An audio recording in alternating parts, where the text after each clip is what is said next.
बिस्मिल्लाहिर्रहमानिर्रहीम। Today our topic of discussion is azimuthal quantum number. इससे पहले हम प्रिंसिपल क्वांटम नंबर के बारे में पढ़ चुके हैं कि वो हमें किस चीज़ के बारे में इंफॉर्मेशन देता था। वो हमें शेल के बारे में इंफॉर्मेशन देता था कि इलेक्ट्रॉन किस शेल में रिवोल्यूशन करता है। एज़ीमुथल क्वांटम नंबर, इसको हम स्मॉल एल से रिप्रेजेंट करते हैं। अब ये हमें किस चीज़ के बारे में गाइड करता है, तो the quantum number which gives information about shape of sub shell. Shape of sub shell orbital यहाँ पर हमने लिखा है is called azimuthal quantum number. अब वो क्वांटम नंबर, वो आदाद, वो इंटीजर जो हमें इंफॉर्मेशन देते हैं शेप्स ऑफ सब शेल के बारे में। एक तो शेल होता है कि इलेक्ट्रॉन रिवोल्यूशन करता है, एक शेल के अंदर सब शेल, हमारे पास मजीद सब शेल होते हैं, तो उसका शेप किस तरह है, इसके बारे में जो क्वांटम नंबर हमें इंफॉर्मेशन देता है तो इसको हम कहते हैं एज़ीमुथल क्वांटम नंबर। इसको हम एंगुलर क्वांटम नंबर भी कहते हैं। इसको हम क्या कहते हैं? Angular quantum number. तो इसको हम एंगुलर क्वांटम नंबर भी कहते हैं, एज़ीमुथल क्वांटम नंबर को। तो ये हमें शेप ऑफ सबशेल के बारे में इंफॉर्मेशन देते हैं। अब सबशेल हमारे पास क्या है? सबशेल हमारे पास है S, P, D and F. अब इसका शेप किस तरह है, इसके बारे में जो क्वांटम नंबर हमें इंफॉर्मेशन देता है वो हमारे पास है एज़ीमुथल क्वांटम नंबर। अब यहाँ पर हम एल की वैल्यू लिखते हैं। एल की वैल्यू हम यहाँ पर लिखते हैं एल इज इक्वल टू, तो एल की वैल्यू हमारे पास जीरो से स्टार्ट होती है, और ये 1, 2 और यहाँ पर हमारे पास 3। तो एल की वैल्यू हमारे पास 0 है।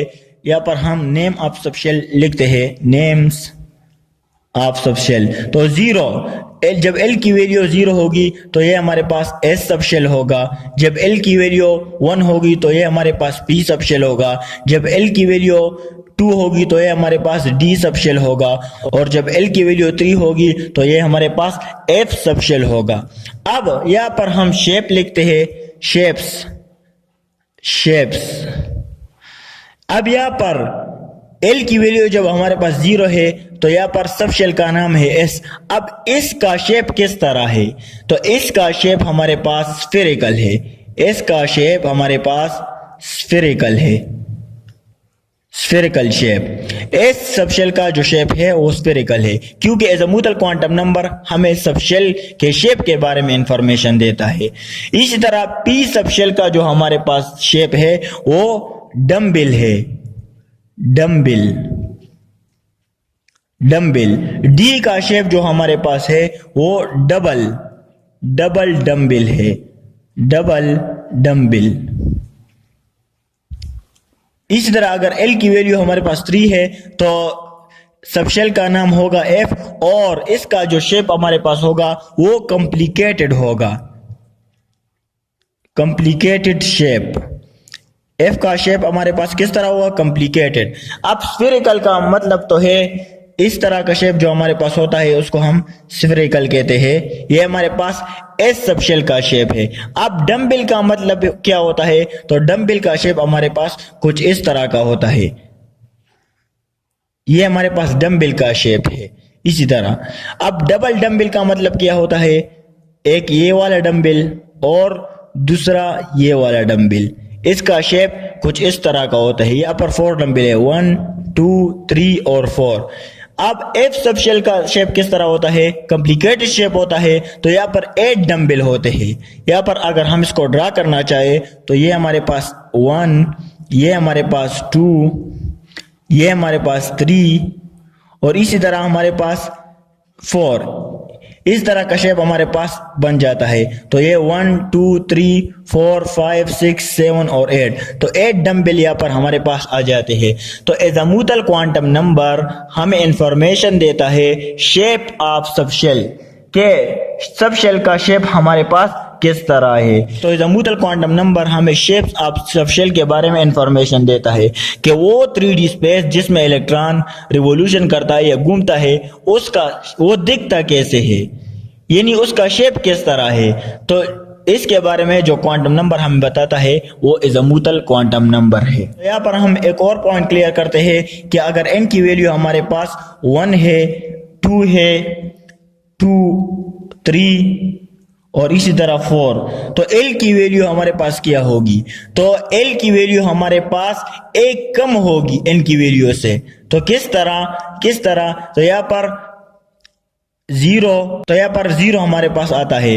तो L की वैल्यू, अगर n की वैल्यू हमारे पास 1 है तो L की वैल्यू हमारे पास 0 होगी, यानी L की वैल्यू एक कम होगी n की वैल्यू से। इसी तरह अगर n की वैल्यू हमारे पास 2 है तो यहाँ पर L की वैल्यू 0 और 1 होगी, एक कम होगी n की वैल्यू से। इसी तरह अगर n की वैल्यू हमारे पास 3 है तो ये 0, 1 और 2 होगी। अगर n की वैल्यू हमारे पास 4 है तो L की वैल्यू हमारे पास होगी 0, 1, 2 और यहाँ पर 3। तो मतलब क्या हुआ इसका कि फर्स्ट शेल में हमारे पास कितने सब शेल मौजूद है? 1 सब शेल मौजूद है। और 0 किसको रिप्रेजेंट करता है? S को रिप्रेजेंट करता है। 2 शेल के अंदर हमारे पास 2 सब शेल मौजूद है, यानी एक S है और एक P है। 1 किस चीज को रिप्रेजेंट करता है? P को। इस तरह तीसरे शेल में हमारे पास 3 सब शेल मौजूद है, एक S है, एक P है और एक D है। अगर हम मजीद आगे जाए तो 4 शेल में हमारे पास कितने सब शेल मौजूद है? 1, 2, 3 और 4, यानी 0, एक S है, एक P है, एक D है और एक F है। यहाँ पर 4 सब शेल मौजूद है। तो इससे हमें क्या मालूम होता है कि शेल के अंदर हमारे पास मजीद सब शेल होता है, और सब शेल के शेप के बारे में जो नंबर हमें इंफॉर्मेशन देता है उसको हम इज़मुतल क्वांटम नंबर कहते हैं। तो इसके लिए हम लिख सकते हैं कि L less than or equal to n-1 और L greater than or equal to 0। तो इसका मतलब क्या हुआ कि L की वैल्यू 0 के बराबर होगी या 0 से ज्यादा होगी, और L की वैल्यू n-1 से कम होगी या इसके बराबर होगी। तो यहाँ पर हम देख सकते हैं कि L की वैल्यू या 0 होगी या 0 से ज्यादा होगी। यानी अगर L का मतलब क्या है? L की वैल्यू n से एक कम होगी, यानी अगर n की वैल्यू 1 है तो L की वैल्यू हमारे पास क्या होगी? 0 होगी। अब समझ में आ गया कि नहीं? तो इसका मतलब ये है हमारे पास कि L less than or equal to n-1 और L greater than or equal to 0।